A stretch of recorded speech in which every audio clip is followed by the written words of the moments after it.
Pac-Man returns with another 3D adventure in Pac-Man World 2 Re-PAC, a highly requested re-release of the original Pac-Man World 2 that I'm sure a lot of PlayStation 2 and GameCube owners were quite fond of 20 years ago. Pac-Man World 2 Re-PAC not only improves upon the source material as a remake, but it adds a lot of new content and features that set it apart from the original. In many cases, Pac-Man World 2 Re-PAC is the most comprehensive Pac-Man experience I've played that doesn't entirely replicate the original arcade game.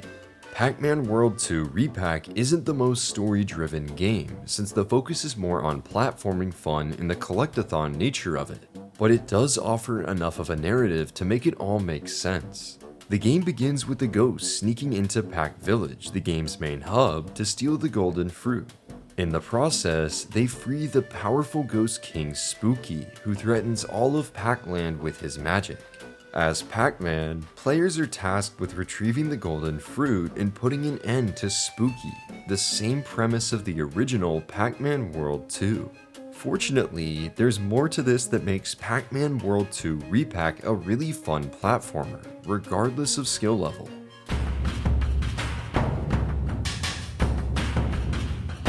Right away, Pac-Man World 2 Re-PAC is a substantial upgrade in the visual department.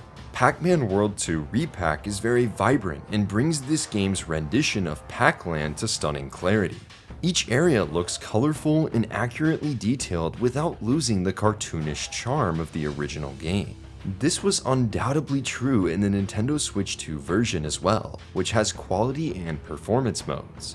For this playthrough, I stuck with performance to get a locked 60 frames per second experience. The image quality is extremely crisp in both handheld and docked mode in both modes, so it really comes down to personal preference. Like most platformers, you will be progressing from one level to another to reach a boss and make crucial progression in the main story and ultimately face and defeat the final boss. You run, jump, roll, kick, butt bounce, and climb as Pac-Man through various themed levels in Pac-Land, and the gameplay mechanics are very straightforward throughout the entire game.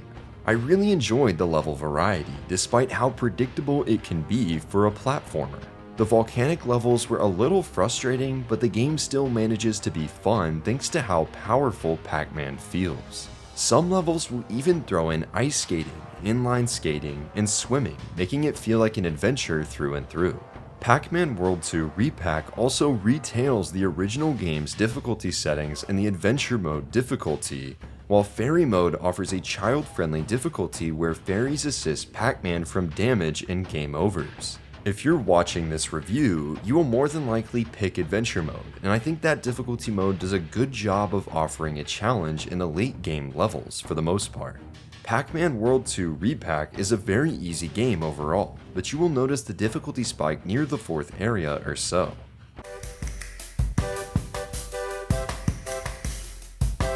Pac-Man World 2 Re-PAC offers a plethora of content that's both from the original and all new for the enhanced re-release. For example, Pac Village's arcade retains top-down maze levels, which are unlocked by getting Galaxian ships in the standard levels. There are tons of figures to collect by obtaining and using Pac tokens on Gashapon machines. And there are even missions that can be completed in each level to unlock new costumes and earn more Gashapon capsules. You can also collect Pac dots to fire at enemies or regain some health, and there's an assortment of fruit to collect to unlock fruit crates in each level. The remaster offers 2-player local co-op and mouse controls in the Nintendo Switch 2 version, allowing players to control Pac-Man and a Pac drone as they play together. It acts similarly to Super Mario Odyssey's co-op, where one player controls Mario and the other controls Cappy. In short, Pac-Man World 2 Re-PAC has a lot of collectathon elements, but even more so than the original game due to the sheer amount of new figures and levels. Those new levels aren't available until Spooky is defeated, but there is plenty of new content to keep fans going for quite a while. In fact, the story doesn't stop after Spooky is defeated in Pac-Man World 2 Re-PAC, but that's all I can say for this review. With all the new additions, you can definitely expect to play the game for roughly 25 hours give or take if you're wanting to 100% the game.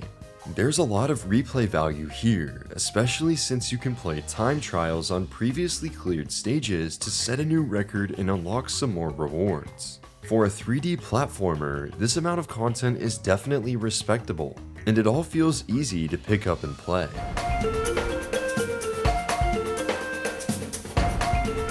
While I enjoy Pac-Man World 2 Re-PAC, it still retains some of the original game's flaws. Although the levels can be fun, some of the level design leaves something to be desired, and the in-game camera is not ideal in some areas.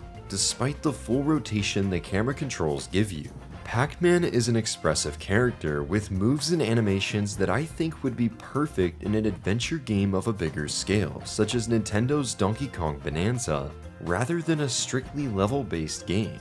Pac-Man World 2 Re-PAC has a good amount of content for a remaster, but I still yearn for something more here by the time I had finished the game.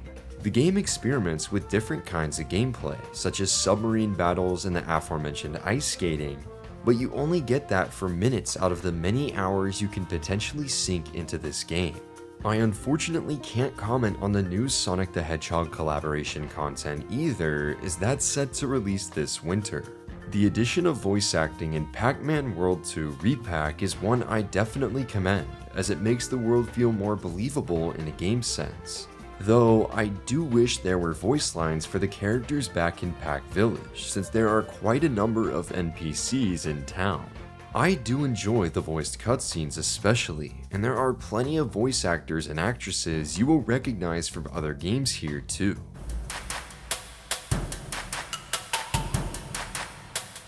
Despite what Pac-Man World 2 Re-PAC lacks, it's still a really fun and solid game that's well worth the $29.99 launch price. There's a lot of fun content to play through that has the charm that late 90s and early 2000s platformers were known for. I just think Pac-Man is meant for much more now, and Bandai Namco has the opportunity to strike and create a very memorable platformer with Pac-Man World 2 Re-PAC as a foundation or example for the future. That's after a potential Pac-Man World 3 remake, of course. Final Weapon is giving Pac-Man World 2 Re-PAC a 3.5 out of 5. Bandai Namco provided a Nintendo Switch 2 copy of the game for review purposes.